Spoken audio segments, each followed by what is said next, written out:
Hello, welcome sa ating Be Empowered program. At gusto ko po sana na i-share nyo yung link ng program na ito para sa mga kakilala ninyo. And ang gusto ko po rin sanang mangyari is gamitin nyo po yung comment section para itag yung mga friends po ninyo na nasa abroad. It doesn't matter kung saang area or saang country sila nagtatrabaho. Itag nyo po sila kasi yung mga stories natin dito sa Be Empowered program, yung mga OFW makaka-relate talaga dito. That's why please pa-share yung link para sa kanila. So baybayan nyo po yung story natin for today. Alam ko po na iba-iba tayo ng experience dito sa abroad. Iba-iba rin ang challenges, iba-iba ng amo, iba-iba ng kultura, napakaraming adjustment.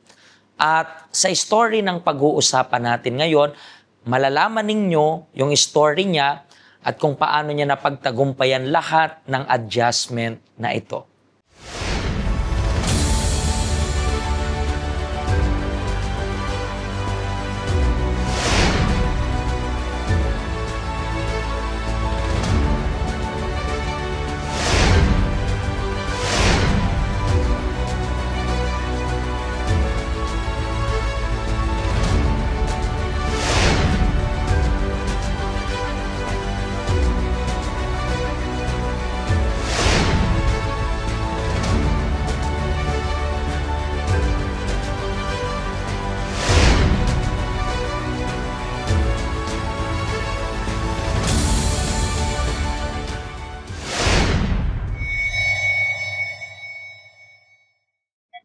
At nandito po tayo ngayon, kasama natin yung special guest natin. Ano pong pangalan ninyo? Chriselle Oriel po. Chriselle. Ma'am Chriselle, taga saan ka po sa Pinas? San Miguel, Bulacan po. San Miguel, Bulacan. Pero gaano ka na po katagal na nag-abroad? 5 years and 8 months po bukas. 5 years and 8 months. Pero dito lang or dito lang sa Hong Kong? Pero paano ka umabot sa point na kailangan ng mag-abroad? Nung time po kasi nun, pastor, parang wala lang, gusto ko lang pong mag-abroad. Gusto kong ma-feel na may makasabay na mga Chinese, ganun lang po. So talagang ang pangarap mo, ang target mo is Hong Kong talaga? Japan po. Japan? Paano magkaka-Chinese sa Japan? Hindi, kumbaga ano lang po siya, pastor. Parang ma-feel ko lang po ba na mapunta ng ibang bansa. Ganun lang po. And so ang pinaka-target mo talaga is Japan talaga? Opo, Japan po. Eh, paano napunta sa Hong Kong? Nag-try po ako dito kasi may kaibigan po ako dito. So, tinulungan po niya ako makapunta dito. Pero yung pagpunta mo dito sa Hong Kong, ang gusto mo pa rin talaga is Japan? Dito na po, sa Hong Kong. Dito na talaga sa Dito Hong na Kong. po. And then, nakailang employer ka na dito? Tatlo po. Yeah. Terminate po ako ng 2 beses. 2 beses. Yes. So, this is very interesting. Pero, pagdating mo dito, kamusta ba yung unang amo? Sobrang homesick po ako na gusto ko nang umuwi. Sabi ko, isang kontrata lang ako hanggang sa nag-renew ulit kami. Pero bago po kasi ako mag-renew sa kanila, madami pa pong nangyari. That time po kasi noon is pastor na nagkuhan kami, nung mga anang amo ko na sabi nila sa akin na nung nagkasakit po ako na hindi maayos yung menstruation ko.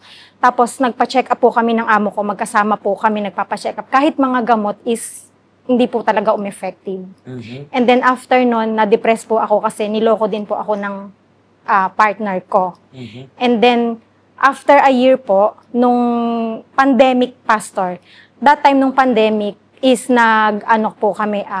magre-renew sana kami. Then nag-renew po kami kaso nagkasakit po ako nagka-COVID ako. Ngayon sinisisi nila ako na ako daw po yung nagdala ng sakit sa mga anak nila na halos ikamatay ng mga anak nila. So, ang ginawa nila, terminate ka nila that time or hindi rin? Hindi pa po muna. Ang that time po nun, nung gusto nila i-terminate, ako yung mag-break, pero ang sabi ko, no. Kasi nagpupunta na po ako dito, naiintindihan ko na, naunawaan ko, ina-apply ko yung mga teaching po dito sa health center.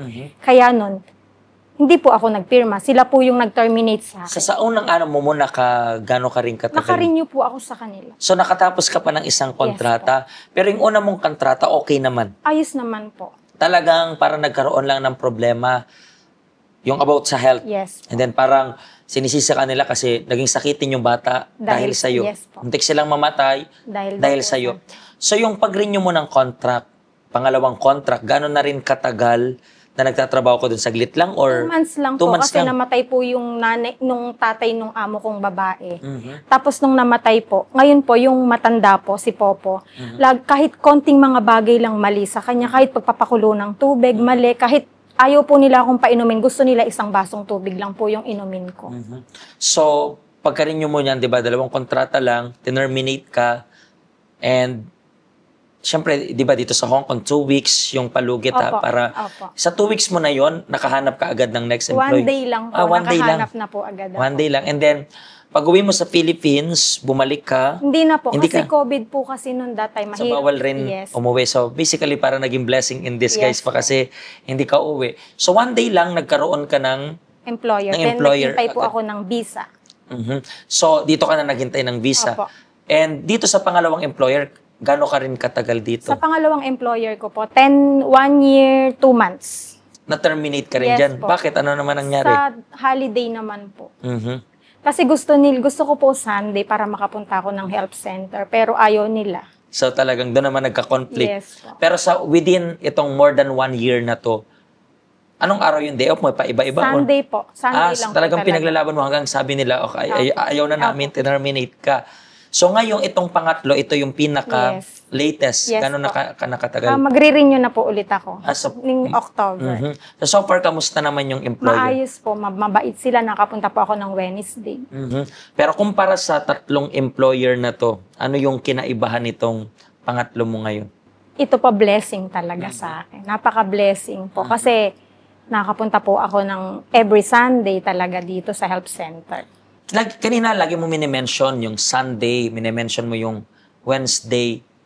I believe, pag minimension mo to, kasi meron kang nakikitang importansya sa pag-attend mo Yes po. dito sa health center. Yes po. Paano mo nakilala yung health center? Yung tita ko po, in-invite niya ako dito. So, bago ka pa lang dito sa Hong Kong, nakapunta ka na agad or Hindi pa po. mga gano rin Mga katagal? 1 year pa po. During pandemic rin yun that Opo. time, di ba? So, hirap kasi how many times sarado yung church, di ba? Kasi pandemic nga. So, para sa'yo, kasi lagi mong ini-emphasize, ini-insist mo, kailangan ko ng day off ng Sunday, kailangan kong umate ng health center. Ibig sabihin, kung nasasabi mo yun, kasi may importansya yung Yes. health center sa'yo. And as an OFW, gaano ka-importante yung health center? Para sa akin po, para sa aming OFW, napakahalaga po ng health center kasi dito ko po natutunan kung paano mag-manage ng finances ko na hindi lahat pwedeng ipadala at hindi solusyon yung pag-utang. Mhm. So ngayon, nakakaluwag-luwag yung finances. Opo. Sa mga hindi po nakakaalam, dito po sa health center natin, meron tayong mga libreng seminar. Yes, based sa salita pa rin ng Diyos, pero seminar ito kung paano nyo mai-establish yung finances ninyo.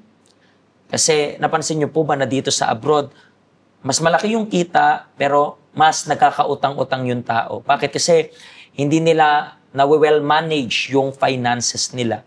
Kung nahihirapan ka rin po na i-manage yung finances mo, syempre hindi yan magic, kailangan mong disiplinahin yung sarili mo. Pwede nyo kaming bisitahin dito sa health center. Ma'am Chriselle, meron ka po bang advice para sa mga nanunood sa atin ngayon? Na siguro, ang dami rin nilang struggle na pinagdadaanan. Siguro, maabot rin sila sa puntong nadidepress sila, umaabot sila sa punto na ang gulo ng finances nila. Ano pong ma-advise nyo para sa kanila? Para sa akin, mas mainam na pumunta kayo dito, matututo kayo na kung paano ko na-overcome yung sa depression, sa utang, ma-overcome nyo din sa pamamagitan ng pag-a-apply ng mga teaching dito sa health center. So, kayo na lang po yung inaantay namin.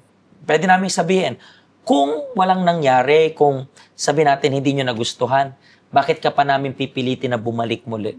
Pero ang pangit lang na may nasabi kang hindi maganda na hindi mo pa naman nasusubukan. Just try. Wala naman pong mawawala para sa inyo. Everyday po kami bukas. Depende sa day off ninyo. Nandito yung health center. Nag-aabang lang para sa inyo. Maraming salamat po sa pag-special guest sa program natin today. At I believe marami tayong natulungan sa program natin. Mga kaibigan, kayo na lang po yung inaantay namin. Pagpalain po kayo ng Diyos. Hello, ako po si Pastor Joshua dito po sa UCKJ Health Center dito po sa Hong Kong. At yung mga napanood nyo pong testimony, ay mga testimony ng mga OFW dito sa Hong Kong. Pero I believe makaka-relate rin naman kahit nasaan po kayong bansa. Basta OFW. Ang help center po natin ay walang pinipiling religion. Base na rin po sa name, Health Center. Kung kailangan nyo po ng karagdagang information, nandito lang po sa baba lahat ng information na kailangan ninyo.